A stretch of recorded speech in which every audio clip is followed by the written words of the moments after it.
더불어민주당과 국민의힘이 오는 27일 본회의를 여는 것을 포함한 정기국회 일정에 대해서 합의했습니다. 어제 합의한 언론중재법 개정안 협의체에 대해서는 양측 대표 의원을 정했고 향후 첫 회의를 최대한 빨리 연다는 데 뜻을 모았습니다. 취재기자 연결합니다. 김주영 기자.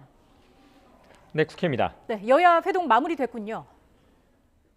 네, 그렇습니다. 오전 10시부터 시작된 더불어민주당과 국민의힘 원내수석 부대표 사이의 회동이 조금 전 끝났습니다. 여야는 일단 오늘부터 시작되는 9월 정기국회 일정을 합의했습니다. 오는 8일부터 이틀 동안 교섭단체 대표 연설을 진행하고 13일부터 나흘 동안 대정부 질문을 하기로 했습니다. 또 언론중재법 개정안이 처리될 전망인 다음 본회의는 오는 27일과 29일 여는 데 뜻을 모았고 올해 국정감사는 10월 1일부터 21일 동안 실시하기로 결정했습니다. 관심을 모았던 언론중재법 협의체에 대해서는 민주당 김종민, 김용민 의원, 국민의힘은 최형두, 전주혜 의원이 들어갈 예정이고 첫 회의를 최대한 빨리 잡는다는 방침입니다. 네, 민주당 대선 경선 분위기 알아보죠. 이재명 경기지사 그리고 이낙연 전 대표 측의 갈등 계속되고 있죠. 네, 여권 대선 주자 지지율 선두권을 이루고 있는 이재명 지사와 이낙연 전 대표 사이에 이른바 명락대전이 이어지는 분위기입니다. 이낙연 캠프에서 이재명 지사 비판을 앞장서 하고 있는 윤영찬 의원은 오늘 아침 라디오 방송에 나와서도 공세를 멈추지 않았습니다. 윤 의원은 이 지사의 무료 변론 관련 의혹을 거듭 지적하면서 이것을 공방이나 네거티브로 보면 안 되고 검증인 만큼 이 지사가 상세히 소명할 의무가 있다고 강조했습니다.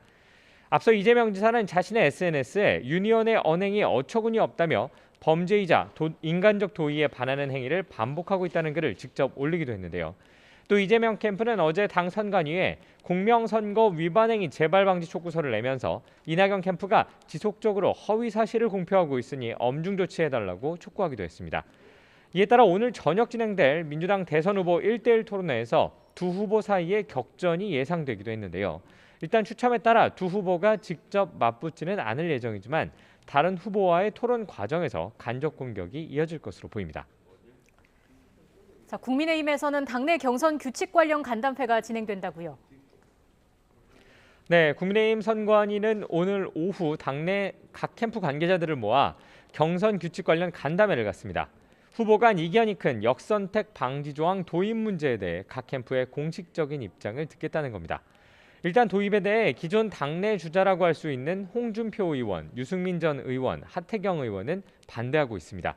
반면 새로 당에 들어온 윤석열 전 검찰총장과 최재형 전 감사원장 측은 도입에 찬성하는 입장인데요.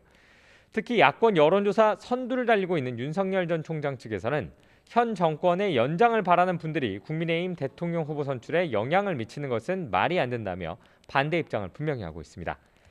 당 선관위는 오늘 간담회 이후 여론조사 전문가 등의 의견을 들은 뒤 도입 여부를 결정한다는 방침인데요. 경선 과정에서 당락을 가르는 핵심적인 부분인 만큼 후보 간 충돌은 계속될 전망입니다. 지금까지 국회에서 YTN 김주영입니다.